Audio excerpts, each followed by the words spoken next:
Special Weather Forecast Bulletin, update on Hurricane Gabrielle and regional weather conditions. Good day to our viewers following this special weather forecast.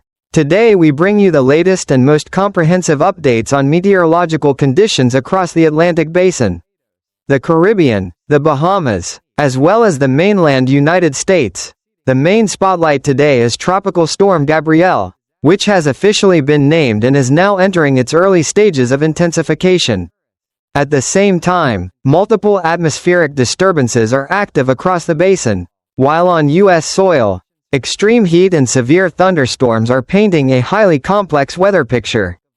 Let us first turn to Gabrielle, the seventh named storm of the 2025 Atlantic hurricane season.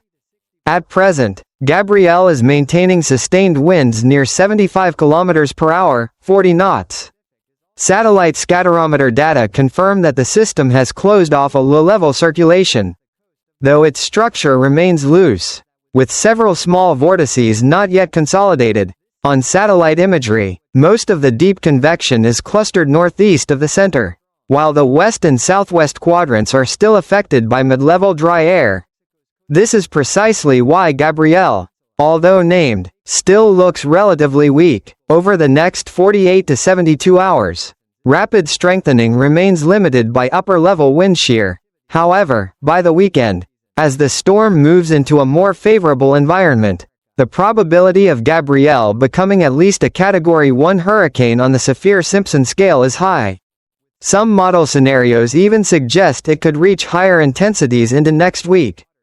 In terms of track, Gabrielle is currently moving west-northwestward at around 30 to 35 km per hour, but is expected to slow down in the coming days before turning north and eventually northeast. This change will occur as the storm approaches the edge of the subtropical ridge and interacts with an upper-level trough. As a result, most of the eastern Caribbean, including Puerto Rico, the Virgin Islands, Antigua, Barbuda, and Saint Kitts, will avoid direct impact, experiencing only passing trade showers, breezy conditions, and larger swells propagating outward. The Bahamas and the U.S. southeast coast are also likely to stay outside Gabrielle's threat zone, as most forecast tracks keep the storm offshore. The one area of highest concern is Bermuda. Forecast cones from the National Hurricane Center generally show the storm passing east of Bermuda, but several models do bring the core very close or directly across the island. In any case, Bermuda will face strong winds and heavy rains if Gabrielle reaches hurricane strength by that time. Looking at model comparisons, intensity guidance remains divergent. The GFS has been inconsistent. Earlier runs showed Gabrielle intensifying into a major Category 3 to 4 hurricane, but the latest runs keep it weaker, around Category 1 to 2 near Bermuda. The ECMWF ensemble is more consistent, with most members strengthening Gabrielle, and some steering it dangerously close to Bermuda.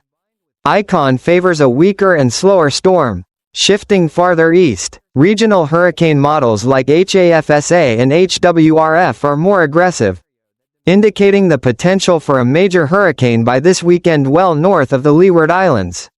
This uncertainty highlights the well-known challenge of intensity forecasting when the core circulation is not yet fixed. Models can swing widely from run to run.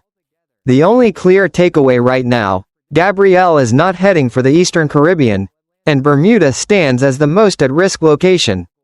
Turning away from Gabrielle, let's review weather conditions across the Caribbean and Bahamas. A tropical wave is currently moving across the Leeward Islands, producing heavy downpours in Antigua, Barbuda, Saint Kitts, Nevis, and Guadeloupe. Local meteorological offices have issued short-term flash flood alerts. Puerto Rico and the Virgin Islands are seeing easterly winds of 20 to 30 km per hour with scattered showers and thunderstorms.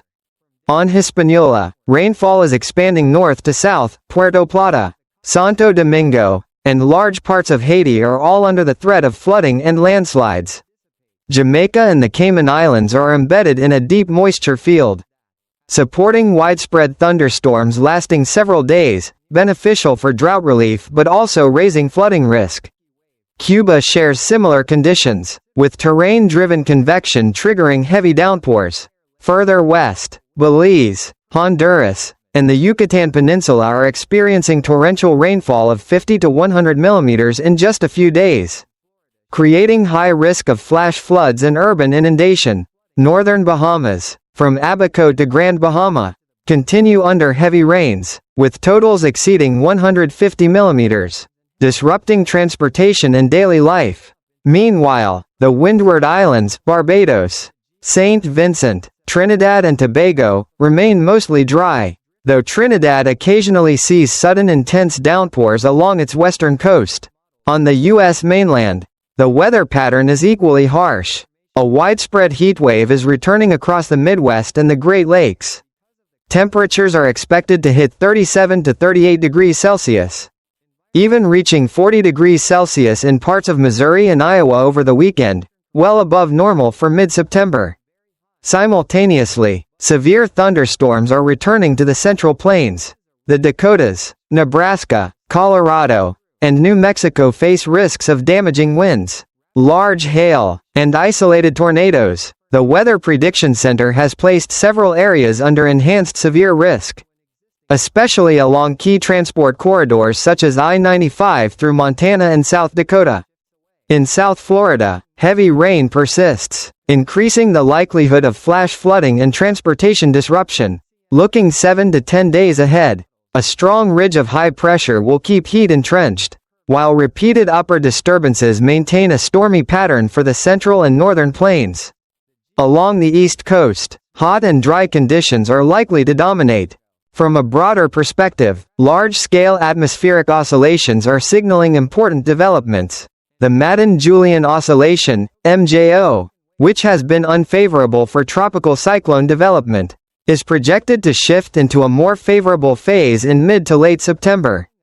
This shift raises the odds of additional tropical storms emerging from Africa or the Western Caribbean, Gulf. The North Atlantic Oscillation, now, remains slightly negative, steering storms more northward and eastward. While this reduces risk to the U.S. East Coast and Bahamas, it increases the threat to Bermuda and central North Atlantic shipping lanes.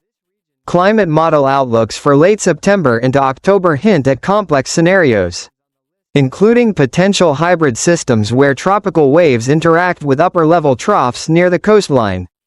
To summarize, Gabrielle is the seventh named storm of the season. The highest current threat lies with Bermuda, while the eastern Caribbean and Bahamas remain safe for now. Still, September is peak hurricane season, and conditions can change rapidly. Bermuda residents should closely monitor forecasts and finalize storm preparations. Caribbean and Bahamian communities must remain alert for localized flooding and thunderstorms. The U.S. will continue battling extreme heat in the Midwest and dangerous storms in the plains. In the longer term, a favorable MJO shift means tropical activity is likely to increase in the weeks ahead. We will continue monitoring and bring you the latest updates. Thank you for watching. Please remember to like and subscribe so you never miss our timely weather reports. From all of us here, goodbye for now and see you again in the next bulletin.